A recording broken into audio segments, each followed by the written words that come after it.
Hai teman-teman, kembali lagi di channel Coyongra Story. Yuk baca cerita yang berjudul This Love episode 16. Jangan lupa like, komen, dan subscribe ya.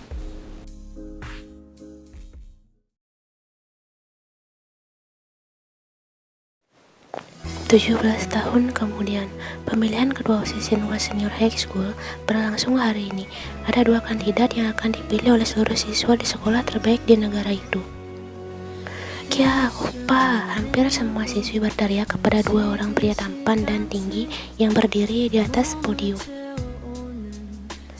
Baiklah, pemungutan suara dimulai dari sekarang. Silakan kalian pilih siapa yang menurut kalian pantas menjadi anggota OSIS. Silakan dimulai dari siswa kelas 10, diikuti kelas 11, dan berakhir kelas 12. Ucap kepala sekolah melalui mikrofon.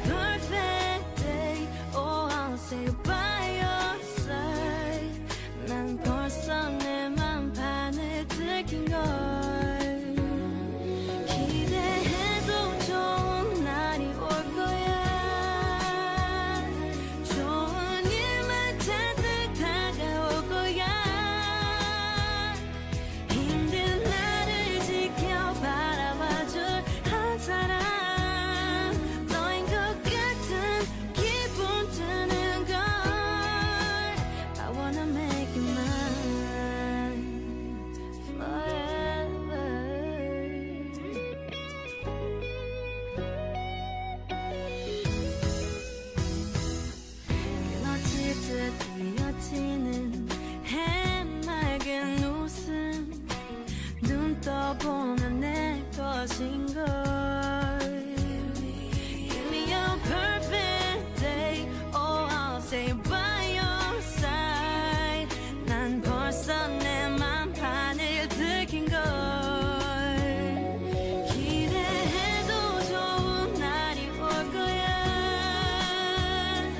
좋은 일만 잔뜩 다가올 거야.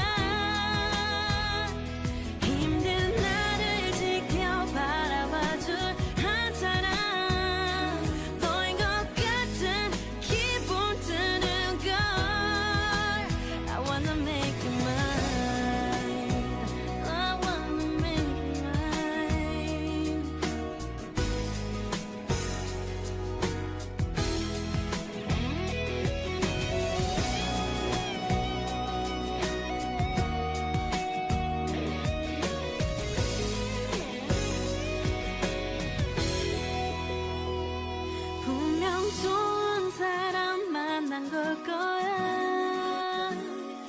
멋진 일만 잔뜩 챙겨줄 거야.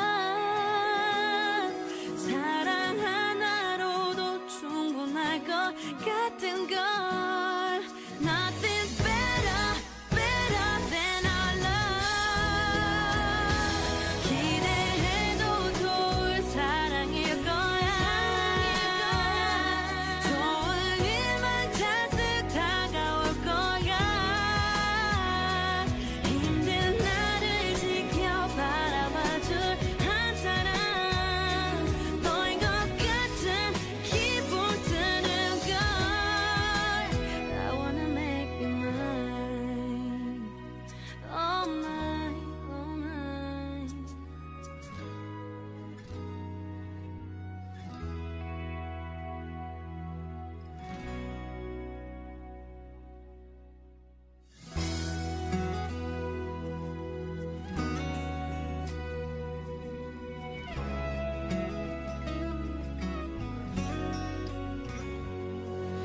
입술 몰래 물고 눈 지그시 감지 내 몸을 채워오는 설렘을 감춰 왠지 자꾸 간지러워.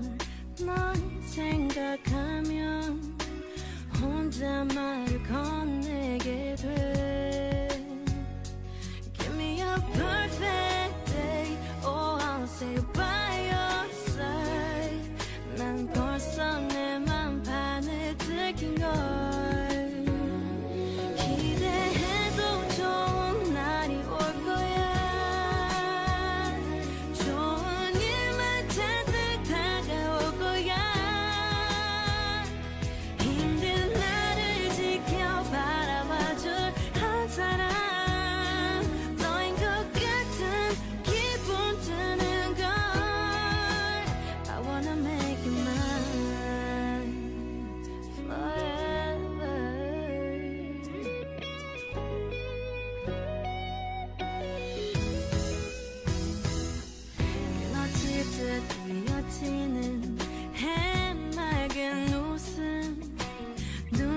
보면 내 것인걸. Give me a perfect day. Oh, I'll stay by your side. 난 벌써 내 맘판을 들킨 걸. 기대해도 좋은 날이 올 거야. 좋은 일만 잔뜩 다가올 거야. 힘든 나를 지켜 바라봐줄 한 사람. 너인 것 같은 기분 드는 걸. I wanna make you mine. I wanna make you mine.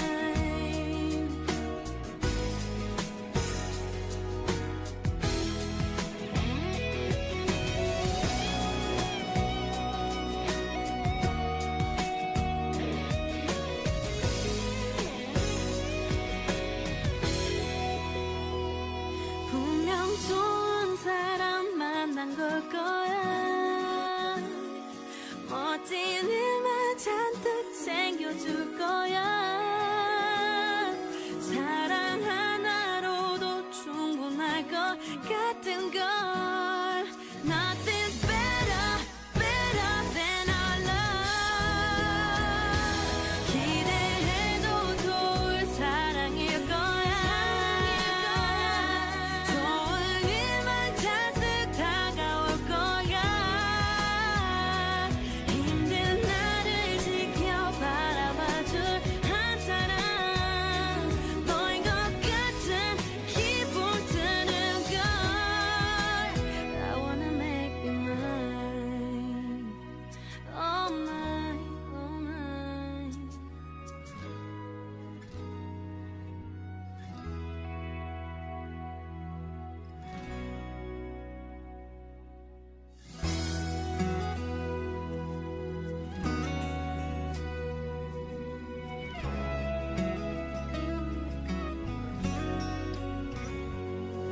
발인 입술 몰래 물고 눈 지그시 감지 내 몸을 채워오는 설렘을 감춰.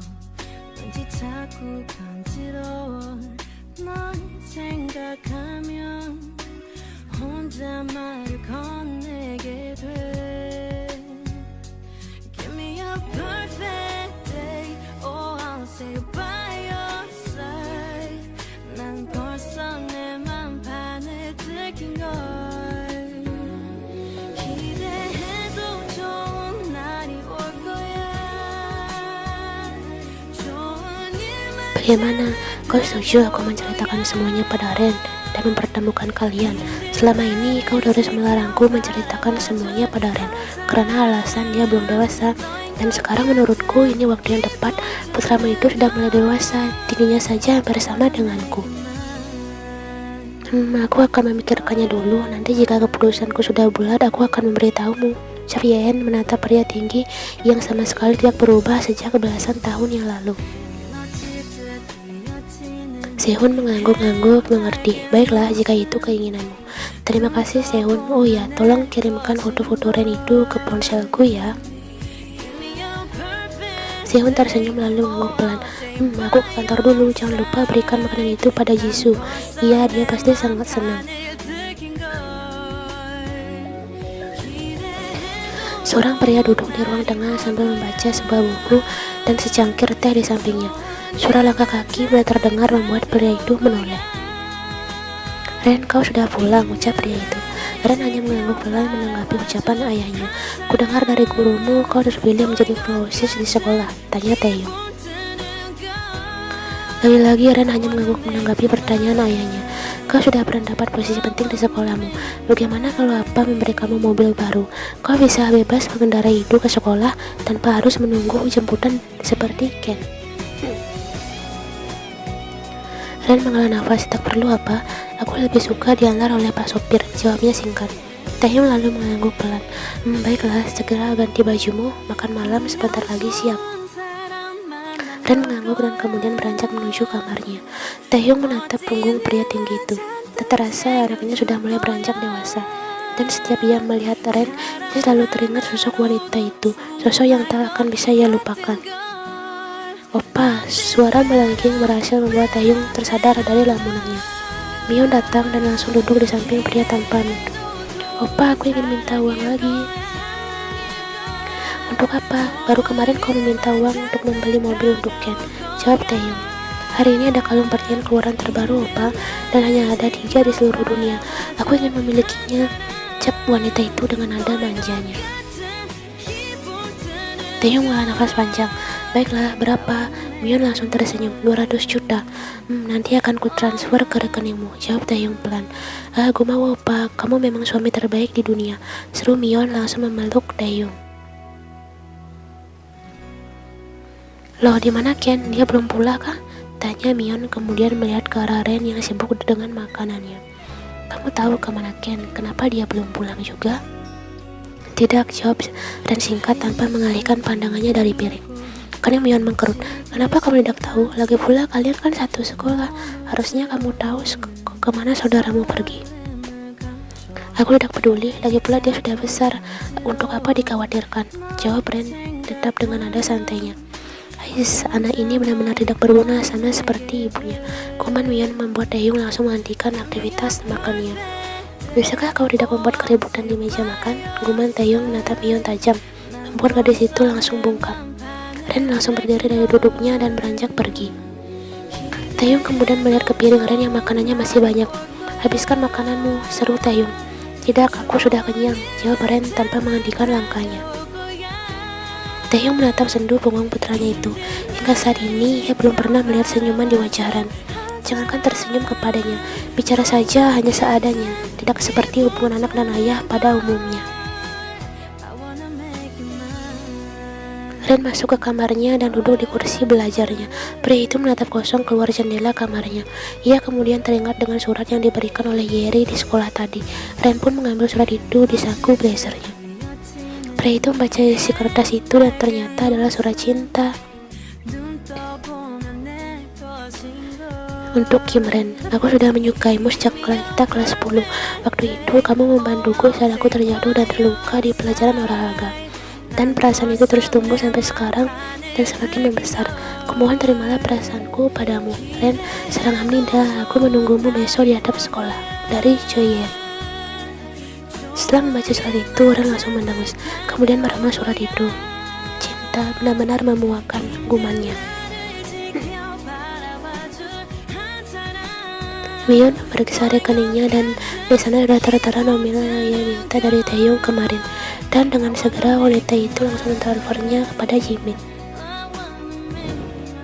Untunglah aku menemukan alasan yang tepat soal kalung yang kusebut kemarin. Aku bisa membeli yang KW dan langsung memakainya, jadi Taehyung tidak akan curiga, batin Mion. Pesan dari Jimin masuk. Gue mau sayang. Ini yang terakhir kali ya, aku tidak mau Taehyung semakin curiga. Iya, kau tenang saja sayang. Selama kau bisa memberiku uang, semua rahasiamu aman. Makanya kau harus berusahamu dengan benar agar tidak meminta uang dariku lagi. Iya sayangku.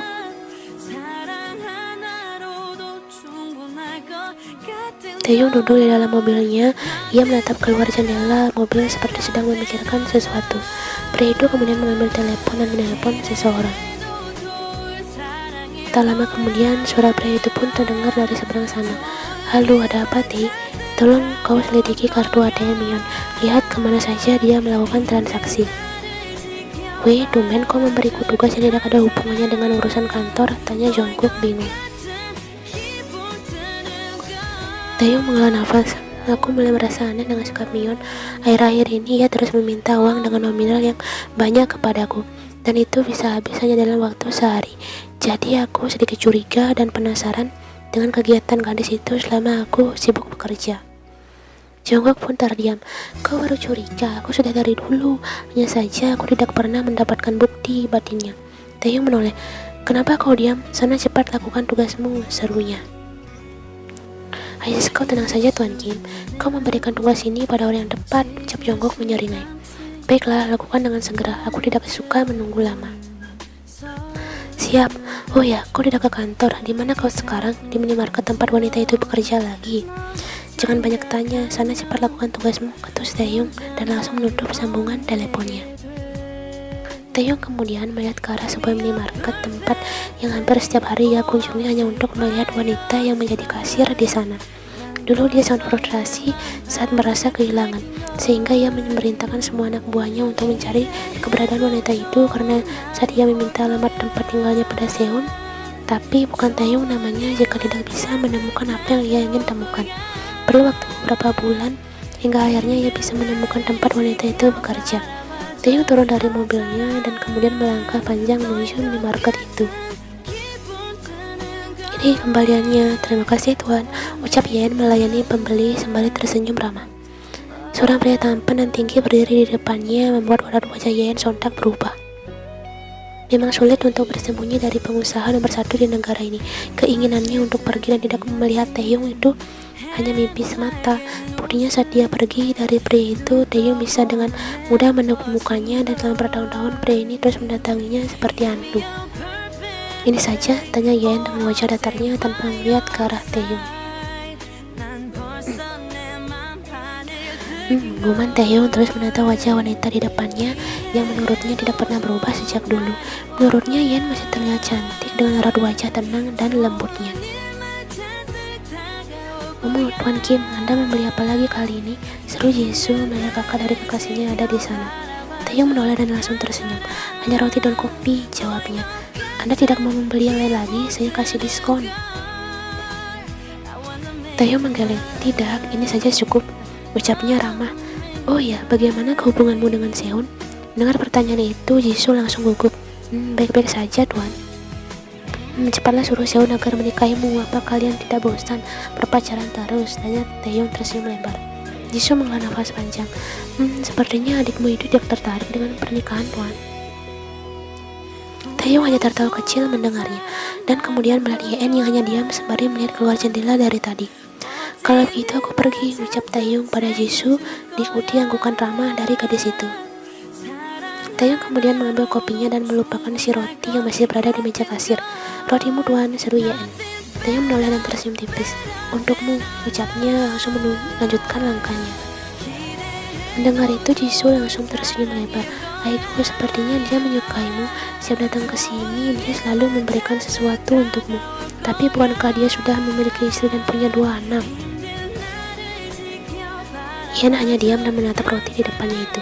Kamu makanlah itu, aku tidak suka roti, ucapnya. Wei, kenapa kau selalu menolak pemberiannya? Tanya Jisoo bingung. Tidak apa-apa, jawab Yen pelan.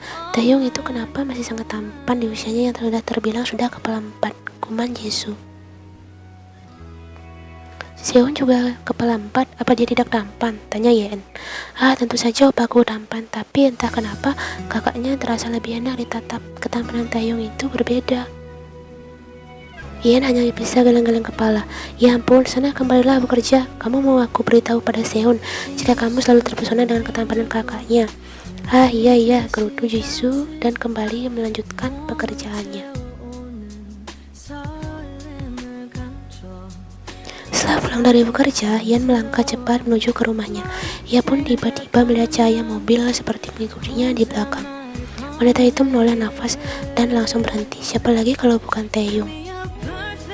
Yen menatap kesal ke arah mobil mewah berwarna hitam itu. Taeyong pun turun dari mobilnya dan berdiri di depan Yen.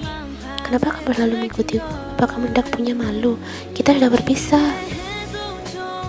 Taeyong tersenyum tipis. Entah kenapa ia sangat suka jika gadis itu marahinya. Menurutnya marah Yen justru membuatnya ingin tertawa, karena dulu ia tidak pernah melihat gadis ini marah. Aku tidak pernah mengurus surat perceraiannya, jadi kita masih suami istri.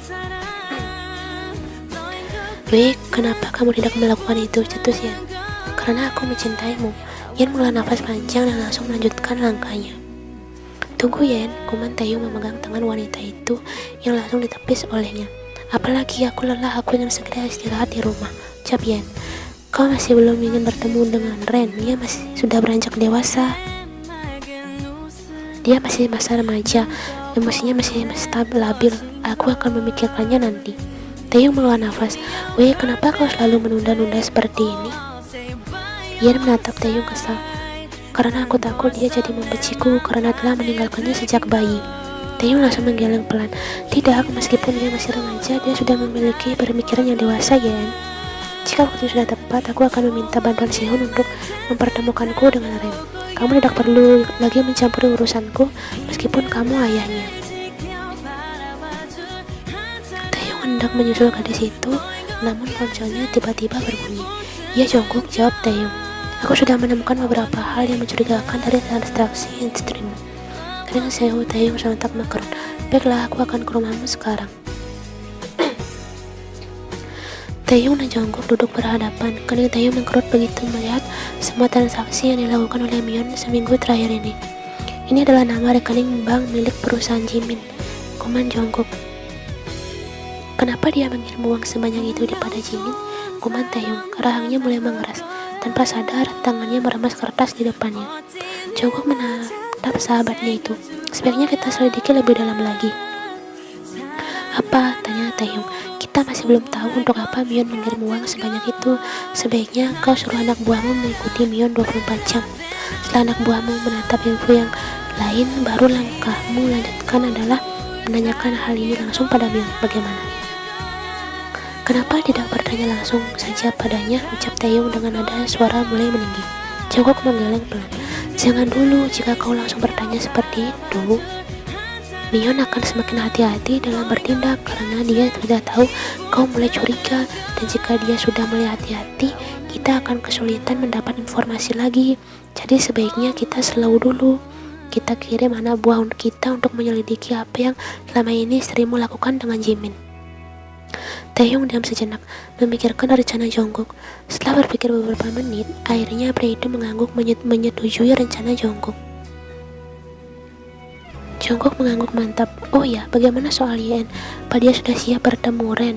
Taeyong menggeleng pelan. Dia masih belum siap. Apa selama ini Ren pernah bertanya soal ibunya padamu? Tanya Jongkook dengan hati-hati agar tidak menyinggung Taeyong. Bicara denganku saja dia sangat jarang. Apalagi bertanya soal Yen, dia sangat pendiam dan dingin padaku. Dia lebih sering berbicara pada kedua pelayan. Jongkook menghela nafas. Aku mengerti keadaanmu sekarang. Sabarlah. Taeyong hanya mengangguk pelan sambil mengusap-ngusap keningnya yang terasa bingung. Oh ya, bagaimana dengan Yen? Apa dia masih marah-marah padamu? Tanya Jongkook. Mendengar pertanyaan Jongkook, Taeyong langsung tersenyum tipis. Seperti biasa, dia selalu marah-marah saat aku mengikutinya pulang bekerja. Kau tidak tahu, ekspresinya sangat lucu kalau sedang marah. Wajahnya yang kalem itu benar-benar terlihat aneh jika marah. Dan kau semakin mencintainya, tambah Jongkook. Ya, intinya perasaanku dulu sampai sekarang padanya tidak akan pernah berubah, jawab Taeyong tersenyum.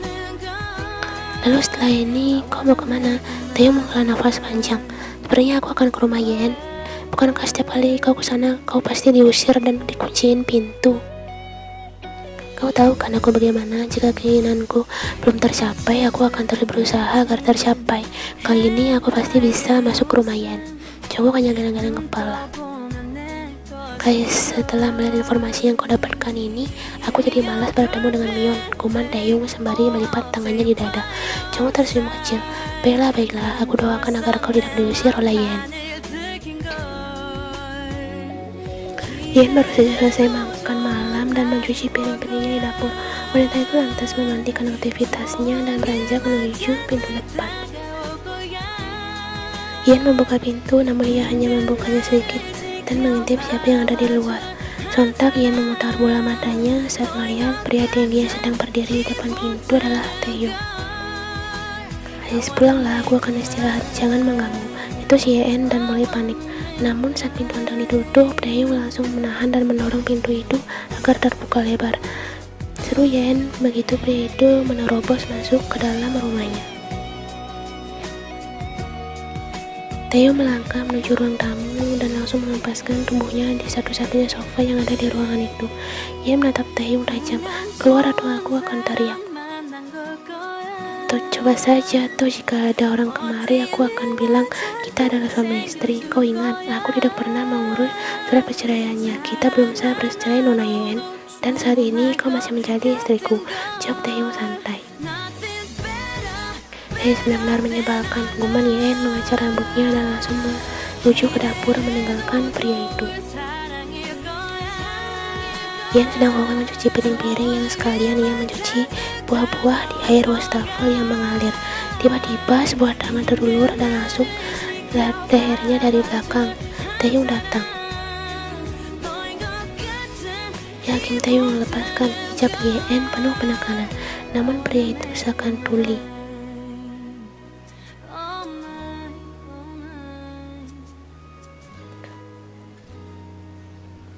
Taeyong pun berhenti. Kau tidak merindukan hal-hal seperti ini? Tanya pria itu tepat di samping telinga Yen. Tidak, seru Yen langsung melepas pelukan pria itu. Yen menatap Taeyong. Kamu dengarkan baik-baik. Aku sudah melupakan semuanya yang berkaitan denganmu. Ingat itu, ucapnya.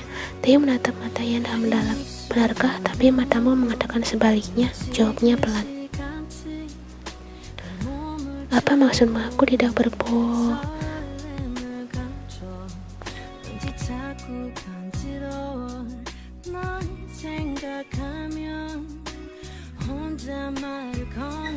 Ian langsung memalingkan wajahnya dan mendorong Taeyong. Tangan wanita itu sudah terangkat dan hendak menampar pria di depannya. Namun tangannya tiba-tiba terhenti di tengah-tengah. Kenapa berhenti? Tamparlah sepuasmu Ian. Ungkapkan semua rasa sakitmu selama ini. Kemana pria itu pelan. Meskipun pria ini selalu menyakitinya, tapi entah mengapa ia tidak bisa menampar Taeyong. Ian pun menurunkan tangannya dan mulai mengatur nafas. Aku akan istirahat, kamu tidur di sofa saja, cetusnya lalu beranjak menuju kamarnya. Taeyong menatap punggung gadis yang menghilang memasuki kamarnya itu. Ian membuka matanya dan melihat jam waker di samping tempat tidurnya. Jam menunjukkan pukul 2 dini hari. Ian seketika teringat Taeyong, pria itu sedang tidur di sofanya yang sempit itu. Udara sangat dingin, apa dia tidak kedinginan tidur di sana? Pikiran itu memenuhi kepala Ian. Ia pun bangun dari tempat tidurnya dan mengambil selimut cadangannya di lemari. Ian melangkah dengan pelan keluar dari kamarnya dan melihat pria tinggi itu sedang terlelap di sofanya yang sempit. Ian kemudian membuka selimutnya dan menutupi tubuh Taeyong agar tidak kedinginan lagi. Ia menatap wajah Taeyong lega. Kenapa kamu tidak membiarkanku hidup dengan tenang? Sekeras apapun aku berusaha untuk tidak bertemu lagi denganmu, kamu selalu saja hadir di kehidupanku. Kuman Yen pelan.